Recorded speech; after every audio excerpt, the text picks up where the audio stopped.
Մինչև օգոստոսի 31-ը երկար սպասված շահավետ եռանկյունակցիայի շրջանակում ստացեք բացառիկ պայմաններ, դուռ, լամինատ և պաստառներ միասին ձեռք բերելու համար։ Պարոն Փաշինյան, ընտրությունների հետ կապված ուզում եմ ձեզ հարցնել, դուք իսկապես ընտրությունների արդյունքները լեգիտիմ եք համարում, թե ոչ, որովհետև եւ դուք եւ ընդդիմությունը, անդիմադիրները խորհրդարանում խոսում են այն, մեկը մյուսին մեղադրում եք, որ մեկը փողով է ընտրել, մյուսը վարչական ռեսուրս է կիրառել, մյուսն ասում է, որ բոլորը հաղթել են բացի հայ ժողովրդից եւ այլը, որքանով է այդ խորհրդարանը հիմա ձեր կարծիքով լեգիտիմ, եթե երկուստ էլ տարբեր բառերով գրեթե նույն տեքստն եք ասում, եւ ուզում եմ ինձ որպես երկրի վարչապետ ասեք, որն է առանցքային հարցերում ձեր եւ ընդդիմության մոտեցումների տարբերությունը, որովհետեւ թրիփի հետ կապված կարծես թե տարբերություն չկա, Արցախի հարցի հետ կապված կարծես թե բոլորն են այդ հարցը փակում, դրոշներն էլ հավաքեցին։ Հիմա լավ չէր լինի կոալիցիայով ընտրություններին մասնակցեիք, այլ անձիկ էլ մասնակցեին, ձևավորվեր նորմալ քաղաքական խորհրդարան, որտեղ դմ-դմ փուչ էին անի դահլիճում, բայց միջանցքներում սիրախախ, քաղաքական սիրախախ չէր լինի։ Հիմա ժողովուրդը ինչպես վստահի այդ խորհրդարանին, այդ թվում ձեր ուժի ֆրակցիային, այդ թվում ձեզ, որովհետև ստացվում է, որ դուք ժողովրդին միմյանց դեմ եք անում, բայց մյուս կողմից էլ Ադրբեջանն ու Թուրքիան միևնույն է, եւ հանձնողների եւ փրկողների պարագայում ստանում են այն, ինչ ուզում են։ Ինչու քաղաքական դաշտը, ինչու քաղաքական համակարգը այդպես էլ չի փոխվում։ Եվ այլ հարցեր, եթե սրան արձագանքեք։ Չէ, դուք հարցերը պիտի տակ ավարտեք, որ ես պատասխանեմ։ Մհեր Գրիգորյանի երկարակեցության գաղտնիքը կառավարությունում ո՞րն է։ Ես հիշում եմ հեղափոխությունից հետո ինքը ԲՀԿ-ի քվոտայով եկավ ու մնաց, այդքան իդեալական է Մհեր Գրիգորյանը աշխատում, թե ապահովում է ձեր եւ ընդդիմության կապը, գուցե ես ասում եմ այնպիսի բաներ, որոնք օրինակ ինձ բազմաթիվ մարդիկ գրում են, ասում են Անիջան, մի հատ հարց ուտես երկարակեցության գաղտնիքը ո՞րն է, կարող չգիտեմ, ֆինանսական կապն են ապահովում, կարող ընդդիմությունն իր ֆինանսական կարողությունն է փորձում պահել, կամ կարող այլ հարցեր կան, օրինակ սահմանազատման process-ում ինքը ակտիվ մասնակցում է, վերջում այդ թվում ես, մենք բոլորս ձեզ ենք մատնանշում։ Հիմա այդ հարցերին խնդրում եմ պատասխանեք եւ լրատվական միջոցների հետ կապված է։ Գուցե ես այս ամենի համար քննադատում եմ, էլի ֆեյքերը ցենց վրա տան, բայց արդեն իմունիտետ եմ ձեռք բերել, բայց այնուամենայնիվ, ինչպես պիտի անենք, որ այն լրագրողները կամ այն ԶԼՄ-ները, որոնք ուզում են իսկապես ուզում են անկախ գործեն, կարողանան այս միջավայրում անկախ գործեն, որ չստացվի բյուջեից ինչ որ բան խնդրես, ասեն ինչ որ մեկի գրպանից ես խնդրում, որ չստացվի ճար չունենաս, որևէ քաղաքական ուժի հարթակ տաս, ասեն այս ինչական է, այն ինչական է, երբ որ դու կարող ես պարզապես անկեղծ մղումներ ունենալ։ Հիմա այս համակարգում ինչպես պետք է գոյատևեն այն ԶԼՄ-ները, որոնք նոր են ստեղծվել եւ ուզում են այս համակարգում գոյատևեն, ու չեն ուզում ոչ ձեզ գովան, ոչ էլ ընդդիմությանը գովան։ Ավարտեցիք հարցերը ձեր։ Վերջին հարցին իմիջիալը ձեր հարցերի մի մասին ես նախորդիվ պատասխանել եմ, ենթադրում եմ հունիսի 7-ից այս կողմ առաջի անգամ եք ասուլիսի գալիս։ Զգացվում է, որ հետև են հարցերին, որոնց պատասխանել են, նորից հնչեցնում եք, չեմ զլանա, նորից կպատասխանեմ։ Լրատվամիջոցների հետ կապված ես ասել եմ արդեն, որ մենք 2027 թվականի հունվարի 1-ից համընդհանուր հայտարարագրման համակարգում կիրականացնենք փոփոխություն, որի արդյունքում քաղաքացիները հայտարարագրող, այդ թվում լրատվամիջոցներին նվիրատվություն իրականացնելու հնարավորություն կունենան իրենց սոցիալական կրեդիտներից։ Իհարկե, սկզբնական շրջանում ես հակված չեմ մտածել, թե դա լրատվամիջոցների հարցերը կլուծի, բայց տարիների ընթացքում համոզված եմ, որ մենք կունենանք ինստիտուտ, որը ձեր ասած խնդիրը կլուծի, բայց մենք գիտեք, դեռևս 2018 թվականից մենք ունենք առաջարկ լրատվամիջոցներին եւ այդ առաջարկը, որի շուրջ մենք 2018-19 թվականներին ակտիվ աշխատում էինք, սառեցվեց, ինչքան հիշում եմ, եթե նորից կստուգեմ ձեր հարցից հետո, ինչքան հիշում եմ լրատվամիջոցների հետաքրքրված չլինելու պատճառով, բայց մենք առաջարկել ենք համակարգ ստեղծել, ինքնակարգավորող մարմին ստեղծել, որտեղ լրատվամիջոցները հավաքվեն, իրենց աշխատանքի կանոնները համատեղ որոշեն, մենք ապահովենք ֆինանսավորում եւ իրենք էլ այդ ֆինանսավորման բաշխման մեխանիզմները որոշեն եւ նաեւ մասամբ էլի, չեմ կարծում կամ վստահ չեմ, որ դա ամբողջական կլուծի հարցերը, բայց այնուամենայնիվ մի քայլ այնտեղ, երրորդը, չորրորդը կհասնենք այն խնդրին, որ դուք մանտանշում եք, մի բանում կարող եք վստահ լինել, որ այն ինչ որ դուք ձևակերպեցիք, բառացի այն ինչ որ ձևակերպեցիք, նաև իմ ցանկությունն է, նաև կառավարության ցանկությունն է։ Ես այսօր կառավարության նիստում էլ առիթ ունեցա ասելու, նախկինում էլ եմ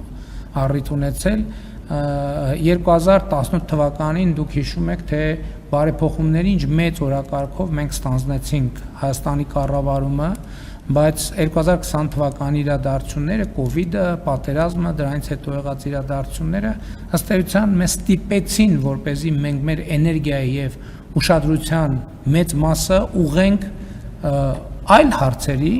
բայց հիմա երբ հաստատված է խաղաղություն, ես այսօր էլ ասացի, որ 2018 թվականի օրակարգը, հեղափոխության օրակարգը իր ամբողջ ծավալով եւ իր ամբողջ հրատապությամբ նորից դրված է սեղանի վրա եւ առիթ ունեցել եմ ասելու, որ մենք տրամադրված ենք, որպեսզի այն բարեփոխումները, այն քայլերը, որոնք հեղափոխության տրամաբանությունից բխելով պետք է իրականացնեինք, բայց օբյեկտիվ կամ սուբյեկտիվ պատճառներով չենք կարողացել իրականացնել, մենք հիմա դա ամբողջությամբ պետք է իրականացնենք։ Ուզում եմ հիշեցնել, որ այդ օրակարգի կարևորագույն հատվածներից մեկը վերաբերվում էր ժողովրդավարությանը, վերաբերվում էր խոսքի ազատությանը, վերաբերվում էր մամուլի ազատությանը, համացանցի ազատությանը, չնայած պիտի ուրախությամբ արձանագրեմ, որ այդ շատ ուղղություններով Հայաստանը շարունակում է մնալ առաջատար դիրքերում, այնպես որ այդ ձեր նշած օրակարգը լիարժեք տեղավորվում է մեր պատկերացումների մեջ եւ ես կոչ եմ անում բոլոր ֆեյքերին, որ հերթական հարձակումները չգործեն ոչ հարցերի, ես անկեղծ ասեմ, ես ֆեյք չունեմ եւ մեր ունեցած ֆեյքերի մասին ոչ մի տեղեկություն չունեմ։ Ինչ վերաբերվում է մյուս հարցին, կառավարության ցանկացած անդամի եւ ցանկացած պաշտոնյայի գործունեություն գնահատվում է ըստ աշխատանքի արդյունավետության, ով է գնահատում տվյալ դեպքում գնահատում է վարչապետը գնահատում է եւ այդ գնահատականից ելնելով անում է հետևություններ։ Եթե դուք ուշադիր եք եղել, իսկ դուք պիտի որ ուշադիր եղած լինեք, կամ այդտեղ շատ մեծ ուշադրություն պետք է չէր, ըստ էության կառավարության ընտրություններից առաջ գործող կազմը փոփոխության չի ենթարկվել։ Բարձր տեխնոլոգիական արդյունաբերության նախարարն է փոխվել, այն էլ ես ձեզ ասել եմ, որ պարոն Հայրապետյանը ինքը չի ցանկացել շարունակել աշխատանքը կառավարությունում։ Այսինքն, այո, ձեր հարցի պատասխանը հնչում այնպես, ինչպես ես ասացի, ուրիշ պատասխան ես չունեմ։ Ինչ վերաբերվում է ընտրությունների լեգիտիմությանը, գիտեք, մենք մեր քաղաքական դիրքորոշումները արտահայտել ենք, բայց ես ուզում եմ դες ուրիշ բան ասեմ, բացարձակապես էական չի ինչ է ասում ընդդիմությունը եւ նույնիսկ ինչ է ասում իշխանությունը։ Էական է, թե ինչ է ասում ժողովուրդը, որովհետեւ իշխանության աղբյուրը, ժողովուրդը, իշխանության տերը ժողովուրդն է։ Եվ ես ուզում եմ ձեզ ընդգծել, որ 2018 թվականի ոչ բռնի ժողովրդական թավշյա հեղափոխությունից հետո տեղի է ունեցել համապետական 3 ընտրություն։ Տեղի է ունեցել համապետական 3 ընտրություն եւ 0 հետընտրական process։ Դա ամբողջությամբ տալիս է ձեր հարցի պատասխանը։ Ինչ վերաբերվում է ընդդիմության ասելիքին, գիտեք, ընդդիմությունը ինքը պետք է մտածի իր ասելիքի մասին, իշխանությունը, կառավարությունը, կառավարող մեծամասնությունը, իր ռազմավարությունը դեռևս 2024 թվականին հրապարակել է դեմս իրական Հայաստանի գաղափարախոսության։ Միջալոց ուզում եմ ձեր ուշադրությունը հրավիրեմ այն փաստին, որ ես երբ 2024 թվականի ապրիլին, եթե չեմ սխալվում, ազգային ժողովի ամբիոնից խոսել եմ իրական Հայաստանի գաղափարախոսության մասին, Ես դա համարել եմ զրոյական կետ մեծ համար քաղաքացիական պայմանագիր կուսակցության համար։ Եվ այդ զրոյական կետից մենք 2 տարվա ընթացքում կառուցել ենք 24-25, հա, 2 տարվա ընթացքում մենք կառուցել ենք վստահություն Հայաստանի Հանրապետության քաղաքացիների շրջանում իրական Հայաստանի գաղափարախոսության եւ խաղաղության օրակարգի նկատմամբ եւ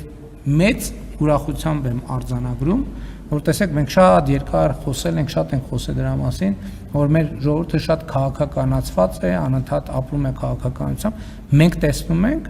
որ այս շրջանում մարդիկ ապրում են իրենց գործերով, իրենց առօրյա հոգսերով։ Սա լեգիտիմության ամենամեծ ցուցիչն է, լեգիտիմության ամենամեծ ցուցիչն է։ Այսինքն կա բացարձակ վստահություն ընտրությունների արդյունքների վրա։ Մարդիկ, ես էլի եմ ասում, նույնը կրկնեմ, ինչ որ կրկնել եմ